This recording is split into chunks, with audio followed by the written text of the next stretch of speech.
Hi, I'm Simone W. Johnson Smith, and welcome to the Immigrant Experience in America. Are you a professional new to the United States and struggling to monetize the expertise you brought across the seas? Are you feeling misunderstood and out of touch because you're struggling to understand the unstated rules of the American culture? Each week, we'll take an in-depth look at the positive contributions immigrants are making to the American culture, marketplace, and life. Our intention is to serve as a bridge from your culture to the American culture, giving you a roadmap of tools and the language to understand the unstated rules of the American culture. Let's get started. Hello, listeners, and thanks for joining us on another episode of the Immigrant Experience in America, where we amplify and humanize the experiences of immigrants in the United States and around the world. Today, we have for you Juanita Ingram. Welcome, Juanita. Thank you so much for having me. Oh, it's a pleasure. Can you give us a bit about your biography and as much as you'd like to share? Sure, I will keep it short. In essence, I am living abroad. I'm an expat. I'm also an attorney, an author, an actress, and I'm the creator and executive producer of the Expats International Ingrams, which is a series that's on Amazon Prime. I'm also the reigning Mrs. Universe for this year and the first Black woman to do so. So that is, in essence, my background. I'm a wife and a mother of two. Those are my most proud accomplishments, is actually being a mother and a wife. But I'm a corporate expat. So my husband's job is what takes us abroad, and I am the accompanying spouse. From our conversation, do you mind sharing a bit about your travels, where you've lived and where you currently are, if you're able to? Sure. I am originally from America, as you can hear, from Tennessee. And then we moved to London about 12 years ago and lived there for almost 5 years. Then we went back to the US for a few years, I think almost 4. And then we moved to Taiwan. And now we currently live in Singapore. So I've spent the last around 12 years is when this expat journey started. And so that's our current plan. We're in Singapore now. This is going on year 2. Oh, wow. It must be intriguing. I've never been to that part of the world. I'm wondering what it's like being in like Taiwan and now Singapore. What is it like living over there? Asia is different. It's definitely a more immersed international experience. When you think about living abroad, I think our first experience of living in London was different from the US, obviously, because the UK is very different from America. But there wasn't a steep language barrier, although British English is much different than American English, but it's still English. And you can still navigate your environment with ease that the lack of communication does not bring.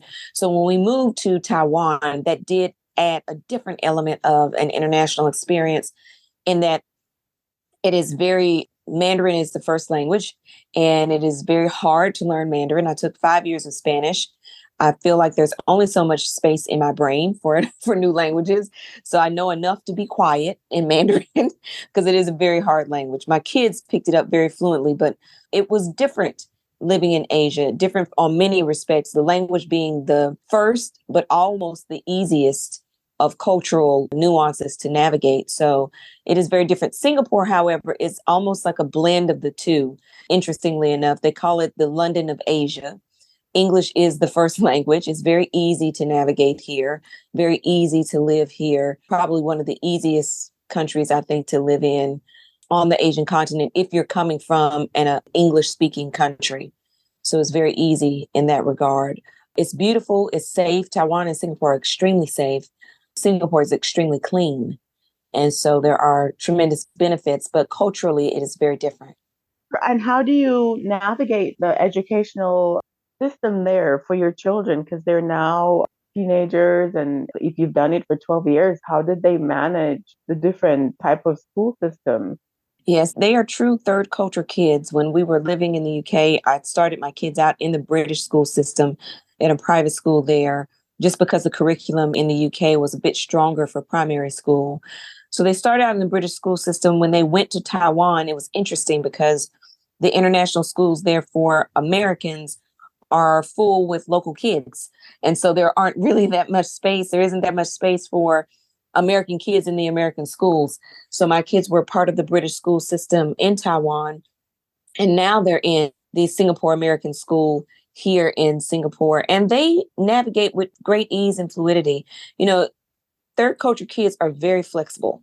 They kind of adapt to their environment. They get used to new things, but at the same time, the beauty of their generation is technology allows them to stay connected with, my kids have friends from the UK that are now living in Portugal and all over the world that they stay connected with.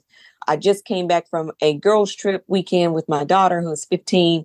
We went back to Taiwan. I hadn't been back since we moved to Singapore so that she could hang out with her best friends that are still there and actually her old school and hung out. So they navigated with ease.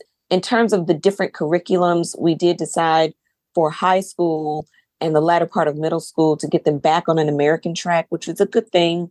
But again, international schools have somewhat of a universal system that varies, depends on whether or not you're in a European-based system or an American system, but they seem to navigate it with ease. That's great to hear. Having a 4.5-year-old and just loving that aspect of life of traveling. I've worked and traveled myself a bit before, and I itch all the time and considering whether I should do that to give her that opportunity, to be exposed and to different cultures and languages and so forth. And so it's good to hear that your children have fared well, because sometimes there's the other side of that where some children struggle. So I'm happy to hear that. Yeah, thanks. I think it just depends on the school, and you have to find a very supportive and good school environment. All international schools are not the same. Here in Singapore, there are a multitude of options, and that is a bit of a difference too, talking about school systems. In Europe and in the UK, you pretty much register your kids for schools. I never experienced that there was a wait list or there were any barriers to getting your child into any particular international school system. Let's say the American school in London, or I think Virginia Water was the actual, I was thinking of the town that the American school was in the UK. But, I found that experience to be different in that you were truly registering children for school. When we got to Taiwan, and we sort of showed that in the first season of the show, it was applying for school. It wasn't a guarantee that your kids would get in. It was very much scarcity in terms of space, and there a very higher scrutiny on if you get in. It's a very much different approach as opposed to other countries. So I think that's something that you have to keep in mind when you're traveling around and when you're deciding where you want to live, is what does the actual school system look like? What are the options? And how diverse is that environment? For me, as a Black American, diversity was key because it plays out in terms of the experience that your child has. It sets the tone for the environment that they're in and one of being inclusive. And so I like the schools that are here in Singapore. There's a DEI committee, there's a Black Student Union, there's a lot of diversity that's here and a lot of options. So I think that's something as parents, we have to keep in the forefront of our minds as they get older. When my daughter started in the UK when she was 4.5 and started reception there. And it is a different consideration because they're so young in terms of what their experience will be. At that point, I was just looking at curriculum, reading standards, and who had the best curriculum and standards for her age group. And I found that the British school system was a bit stronger than the American school system. And I've heard that that's the case up until maybe around 4th grade. And then you want to reevaluate and reconsider. So it's always an ongoing process that you look at in terms of reception, elementary, middle school, and who has the stronger environment and what curriculum and program that you want your kids to be on. That's probably a more in-depth primer on international education than what people were expecting, but that's just been my experience having, my son was 15 months old when we first started this journey, and he's getting ready to be 13. He spent the majority of his life outside of the US. So it's been a journey.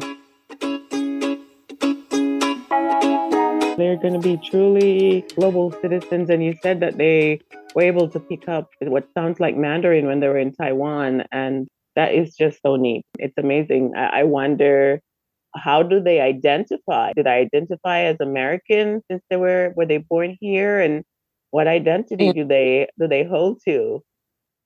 It's interesting because, especially this season, as my daughter came into her teenage years, I asked her when we first moved to Taiwan, because we had spent 3 years in America. So we lived in the UK for 5. They came back with very thick British accents because they were so young when we went over. And in fact, my son's original accent, when he learned to speak, it was British, but he never really had an American accent because I was still breastfeeding him when we left. So he was still very, very young. I asked my daughter when we moved to Taiwan, how does she see herself? How does she identify? Does she feel more American? Does she feel like something else? And she said, I feel at home wherever I am. I don't feel more inclined. Like I feel so American that I just hold on to this identity of being American because I haven't really been there that much, but I don't feel uncomfortable being in America. But at the same time, she just feels adapted to wherever she is. And I think that is the epitome of being a global citizen. And that what I want for my children is to feel that they have a right to be wherever they are, that they feel comfortable being wherever they are.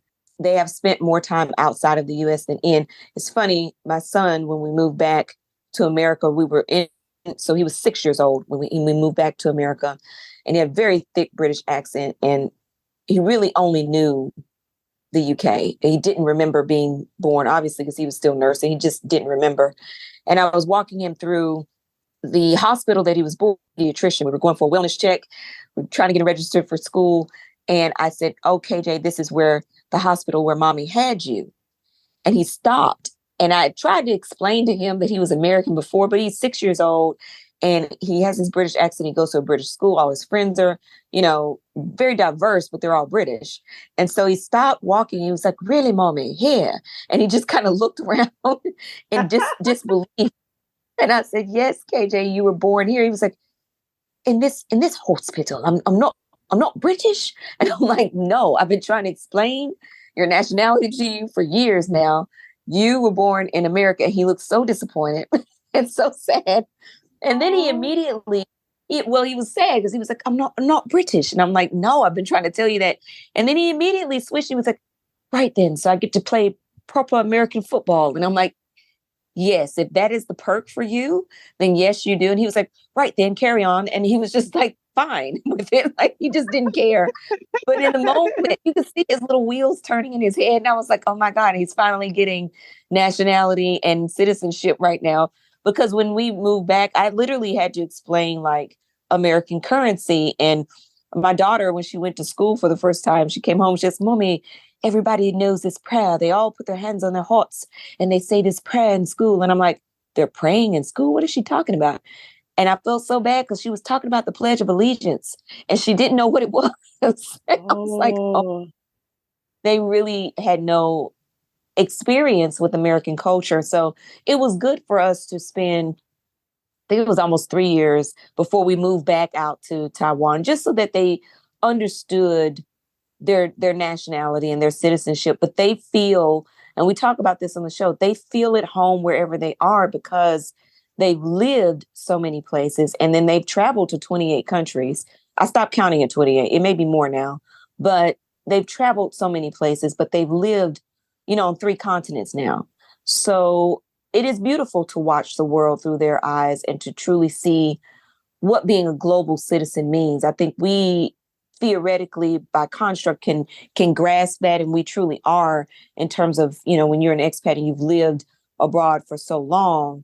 But to see it through a child's eyes and how they navigate the world, it is unique. And that third culture kid experience is unique. Has its drawbacks sometimes because, you don't get to see family as often. You throw in a pandemic and then it becomes very real as opposed to your norm of seeing family at least once a year. But it's been a great experience. I mean, they do identify, they understand that technically they are Americans. Even though when we were coming back from Taiwan, my daughter still said, so I have an American passport, right? I'm like, yes, Kinsley, You do. So it still it still churns through their mind sometimes because they do feel that they belong to so many different places. So yeah, it's been a good journey in that regard because I think it gives them confidence to be in any space. Oh, it's beautiful listening to you with your children's journey. It's beautiful. It's almost as if I almost want to say, even if they come back now, it's almost as if they will be okay here. They will fit in, because they've built those muscles of just being adaptable to their environment and just being at home where they are. I feel like they would be okay even if they were to come back here for a few years. They would be all right. Yeah, I think so. I mean, I think there's no perfect place. There are pros and cons to every place that you live. And I think that they've taken full stock of that. So I tell people all the time, my motto for our family is just bloom where you're planted. Because, the expat journey, and I was getting into a conversation with someone about this the other day, the difference between immigration and expat. Expat is temporary. It is not permanent. It is not seeking permanence. I think for people who have lived in one place for like 16, 20 years, I don't really consider them expats. Like you may be living in a country that you're not from, but you're not an expat if you've lived there for 15, 20 years. You're an immigrant.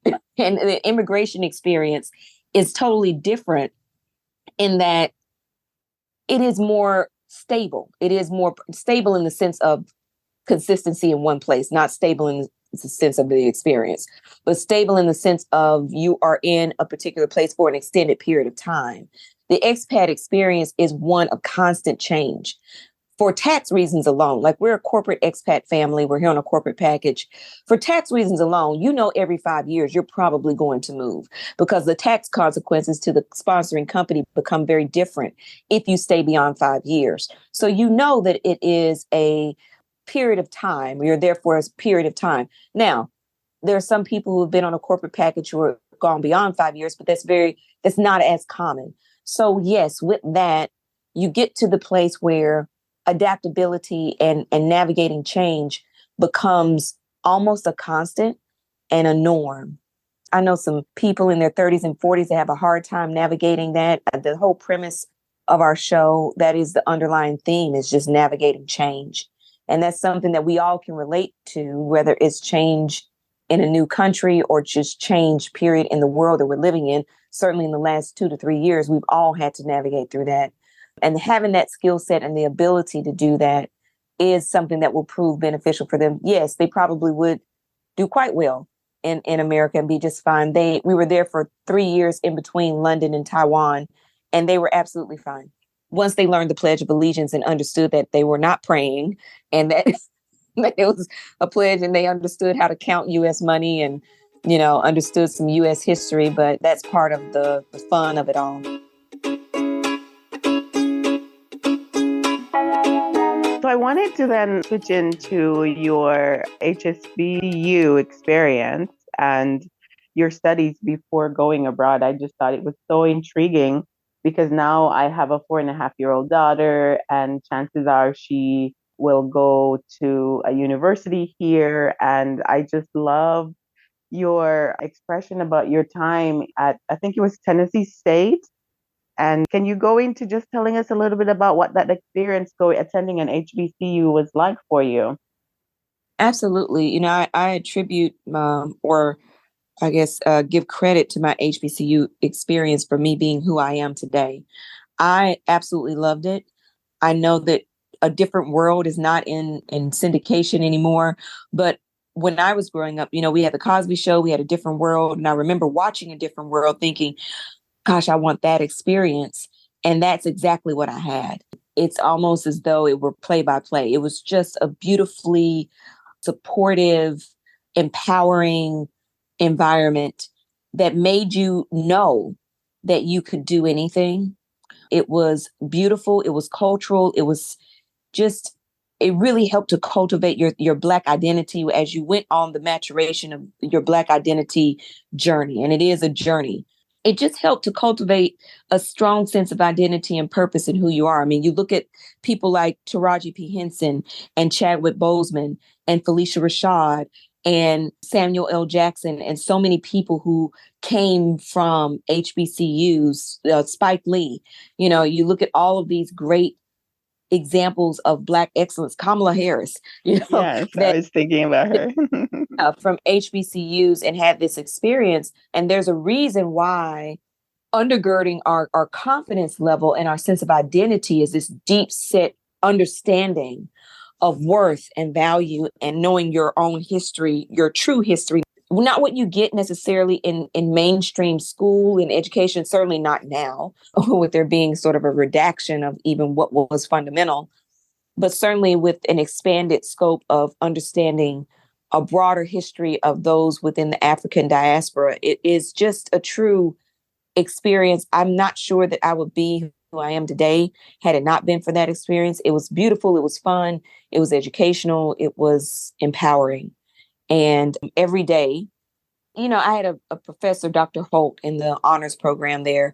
She would constantly tell us all the time, there was nothing that we could not do, that we could do anything. And it was coupled with opportunities and exposure and internships and mentoring and things that really fed into you as a student. And that was done for everybody. It was just like being at a perpetual family reunion every single day. It was the most beautiful time. And everyone that I know that went to an HBCU has the same experience. So it's beautiful, absolutely beautiful. So I'm wondering if you can talk a bit about your transition from, you were JD, MBA, and then you're into the film industry. How did you enter that space? Yes, so I got my law degree and my MBA at the same time. I started practicing law. I'm licensed in Tennessee and Indiana. And I started practicing law.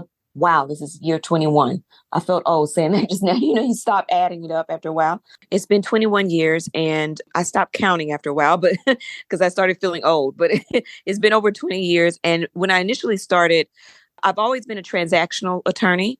So corporate deals, real estate, contracts, procurement law, always on the commercial side. And then I started doing entertainment law as well. And so I had clients who were in the entertainment space and doing and structuring their deals for them, being on set with them and being in that space. And then I saw within that the reality space or unscripted space. And I started out when I was 9. My mother is a musician and music teacher, and she started us out in the arts. I started out in theater. I've always had that sort of talent there. When even going to an HBCU, the real draw for me in going to an HBCU was the marching band and performing. At Tennessee State, you truly had to be a musician. It wasn't about just playing an instrument in a rudimentary sort of way. I mean, Tennessee State just won 2 Grammys. We were musicians and performers. And so that aspect of the arts was always there. And when I started having entertainment clients, and particularly when I went to London and I had to step away from the traditional practice of law because I wasn't licensed to practice in the UK. I'm licensed. I passed the bar exam. I'm licensed for 21 years now in the US, in Tennessee and Indiana. But when I stepped away from the traditional practice of law, I decided, okay, well, what do I really enjoy doing outside of this traditional practice of law? And it's about being able to bloom again where you're planted and doing a pivot and understanding that if you're a multifaceted individual, giving yourself permission to be in a particular season in your life. And that's what I did. So I gave myself permission to say, okay, Juanita, you've got all this talent stored up in you. You've got books that you haven't written that you know that you want to write. You've got things that you want to do in terms of the performing arts. And I started back acting and went on auditions. I got signed. I had my first indie film feature in the UK, first Best Actress nomination there. And then when we moved back to the US, I would continue to represent clients who were in the entertainment space in unscripted, and then decided to have my own production company because I saw a need in that there wasn't a lot of content that presented Black American people or Black people in general in the unscripted space in a positive light, positive and authentic. And I think in studying film and television, first being an actress and being a performer, and then getting behind the lens, I started out with my own legal talk show called Legal Notion. And that was when I really first started producing and creating opportunities and producing content. And then I had the idea for the show when we were actually living in London our last year. And I had friends or clients who were in the reality space. And then seeing that there was a need. As a filmmaker and as a storyteller, you always want to tell something or do something that hasn't been done. Tell a story that hasn't been told. I knew that there had never been a show about Black people living abroad, about people living abroad, period. You have House Hunters International. That's just looking for a house. That's not really living. That's not a lifestyle show about people who live internationally. And so I knew that that had never been done, certainly had never been done for Black people. And then within the genre. So I'm a voting member of the Television Academy. We put on the Emmys and, television honors and different awards. And I've been a judge for the Emmys several times. And in looking at the landscape of what was available to us and about us, there was a need and a niche that hadn't been fulfilled in terms of family-friendly quality television in the unscripted genre for Black people. So I say this all the time. There's a show for everybody. I have to study it all, so I watch it all. I enjoy most of it in the sense that I watch television with a different lens. I'm looking at transitions and color grading and the technical aspect of television because I judge it. And it's a bit different in the way that I look at television. But in terms of the impact that shows like The Cosby Show and A Different World had on us, in terms of where we went to school, how we saw ourselves, how we saw opportunity, the potential that we saw in just us as human beings, and the humanity that we saw first within ourselves, and then secondary that the world saw in us. We didn't have that. And evaluating what was available in the genre, you have Blackish, you have Scandal, you have How to Get Away with Murder, all of these different shows in the scripted categories that show strong positive images of Black people. But in the unscripted genre, there was a lack and a void. So I had the idea for the show in 2015. Again, I've been a voting member of the Academy now for quite some time. I've been a judge for the Emmys. And, I just saw what was available, knew that there hadn't been a story told about people living abroad, certainly not through the Black lens. And we used to do this thing called Soul Food Sundays in London, where we would rotate houses, and it was like 8 different families. And, it's 40 of us at any given time. We're barbecuing, and Frankie Beverly and Maze is playing, and Beyonce, and we're out on the back garden. And then I looked up one day and there was Windsor Castle because we were living in the Windsor area. And then I looked down, there were all these Black, people who were successful, and directors and VPs and various people running different companies, and all of their children who were learning different languages. And I just stood there and I said, oh my gosh, this is a show, because no one ever shows this side of us. No one ever sees this. And this hasn't been normalized in media, in any particular genre. And this is my norm. And so I started the show in 2018 end of 2018, 2019 is when we started filming. The first season came out in 2020. And now we've launched season 2 just this month. And it is all about the Black and abroad experience of living abroad as Black people. And what does that actually look like? Not just to travel, but to live. So I started out as sort of a blend between a performer and an artist and an entertainment lawyer. And it served me well, because people forget, and oftentimes tell people all the time, film and television is a business first. It is an art form, but it's a business. So I think my background is what suited me well to have whatever success that I've had thus far. I'm looking forward to checking it out. I really do want to go and just kind of binge on the first season. I'm sure I'm going to love it. I hope so. Yeah, there are 20 episodes. I heard that it's very addictive. So just take some time. I heard that once you watch the first 2, you'll look up and you'll be in episode 10, and you don't know how long. Like, how did I sit here and watch 10 episodes already? But I heard it flows very quickly. We don't have a lot of shows that show us in positive lights in terms of dealing with conflict. The premise of the show is based on edutainment, which is a phrase that the Black Panthers coined back in the 70s, of being educational and entertaining. And I know in reality TV and unscripted TV, we're trying to transform how Black-led casts are being handled, both in front of and behind the scenes. This being one that I funded myself, produced myself, directed myself, and owning your narrative and protecting it is something that I find very critical for us to do, to be able to tell our stories through our lens without distortion. There's a show for everybody. There's nothing wrong with anything that's out there because there's something for everyone. I don't know of anybody in my friend circle that handles conflict in the sense of you have a disagreement with somebody and the first thing that you do is flip a table or throw a drink. We don't do that. Now, do we do that as Black people sometimes? Sure. But if the only thing that you show of us is us doing that, and that's how we navigate conflict, then what you do is put out a very toxic stereotype of Black people and how we interact and navigate through the world. And Black people are not monolithic.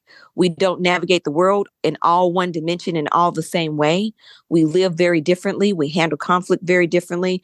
And I think that there is a growing need and a desire to see diversity in how we are living and not just the same storylines put forth, especially for Black women, and how we handle conflict, how we handle challenges, how we handle obstacles in life. So I wanted to put forth a very positive and authentic and honest depiction of Black people and sort of reshape and transform how we are handled in terms of how Black-led casts are put forth in the unscripted genre. It's interesting because as I listen to you speak, I'm remembering some sentiments that I had being new to the United States. And the only available movies were like, I don't know them all very well. I think I remember one named Belly. Is Belly one of them? And just a lot of film that depict just this inner city gun fighting. And I remember saying to my cousin, like, why are these the only movies that are out there and people are raving out of them? I can't relate to that experience. I wasn't raised in that environment in Jamaica. I wasn't raised in that environment here in the US. I just couldn't relate to it. And if you said anything about it, you would be hated for that. And I'm like, but where are the other experiences of Black people? It was nowhere to be found. And so I'm really glad that you're underlining that. And it's a huge, huge vacuum because as I mentioned before, I have come up against some very negative stereotypes as I travel overseas, and just wondering, like, where is this string of negativity about Black people coming from? And it's because it's portrayed in film and the media and what is just projected to the rest of the world. That's all that they have. And it's interesting because it is the commonality that sort of is replete within the Black experience. And I know that Black is not monolithic. When we were living abroad, that's something that I had to explain to my Black American friends, that your Black and Caribbean Black are not the same. And sometimes in our mindsets as Black Americans, because we look at things sometimes from a lens of, well, how is the world going to handle you? Because so oftentimes in the world, they don't make a distinction between Black American and Jamaican. In their world, when they look at you, Black is Black. And because of that, the commonality of having to navigate through these stereotypes becomes toxic to all Blackness. For example, to me, it is just as dangerous to only have one lens of depiction of, let's say, British Jamaican heritage or culture, and that is Top Boy is your only depiction of that. Of course not, because your experience is not that of which Top Boy gives. The Yardie experience and the Yardie genre is not the only genre that represents or depicts that of a Jamaican culture. It's not monolithic in that regard, but oftentimes that's all people know. So it's the same with Black American culture. Belly is a wonderful film. It is actually from a cinematic perspective, it is iconic. However, culturally, it is not the only culture that we have. But the problem is there's not a diversity in what the media puts forth. There's no real diversity in terms of what you see and what's put out there. So to people who are not within the culture, of course, Black Americans know, and we see Belly as the cinematic icon that it is. We don't take that in and that's who we are. It's one film about one group of people in one place, and not even showing the full depth and range of, New Yorkers, for example. That's not it. But people don't know that outside of that culture. So the same way Top Boy doesn't represent, all of what is a yardie genre. In fact, it's interesting because the first film that I was in, my first Best Actress nomination from the British Urban Film Festival was in the yardie genre. And I learned a lot about that particular culture that doesn't represent all of what is that of Jamaican culture. It doesn't. Or even British Jamaican culture. It doesn't. It's one film. It's one show. But if that is what becomes a narrative that is put forth and that's all that people get to see, then the stereotype becomes dangerous and toxic. And you're absolutely right. It's interesting because on the show this season, we dealt a lot with diversity and relationships and dating abroad and interracial marriages. And there's one gentleman who's a Black American, and I love his family. His daughter is absolutely stunning. I think she's almost 5, might be 6 now. I don't think Talia's 6, but he's married to a Taiwanese woman, Joelle, one of my dearest friends now. And they talk about on the show, I think it's the first episode when we meet them, about how in the first 6 months of his marriage with his mother-in-law, now this man is heavy IT professional, speaks fluent Mandarin, has lived in like over 9 different countries throughout Asia, fluent, I think in 3 different languages, does NFT crypto work. He has his own business. He's an entrepreneur, very professional, extremely capable. He's married her daughter. And in the first 6 months, he had to prove to her, she thought he was a drug dealer. She thought he was a gangster. All of these stereotypes, and really thought that. Had no reason to think that. And his wife says on the show, she thinks that because of the media. That's all they see.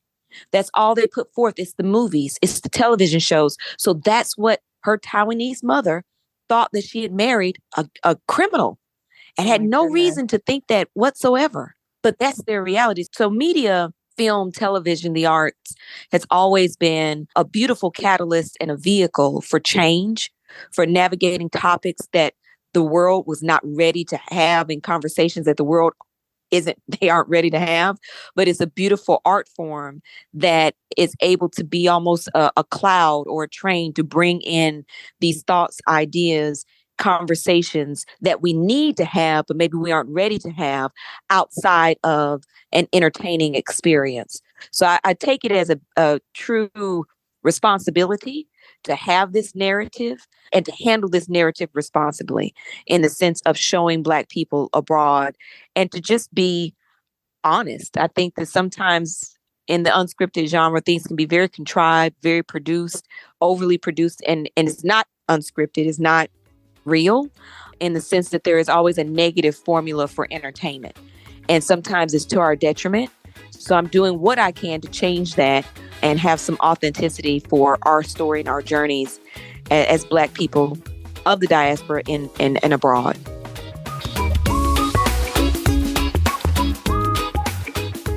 Join us next time for part 2 of this episode. Tune in next week for another episode of The Immigrant Experience in America. As this is a new podcast, we welcome any and all support. If you have not done so already, subscribe on the Apple Podcast app, Google Podcast app, Spotify, Stitcher, or wherever you listen. You can also support us by completing a 5-star rating and review and sharing our podcast with your friends, family, and circle of influence.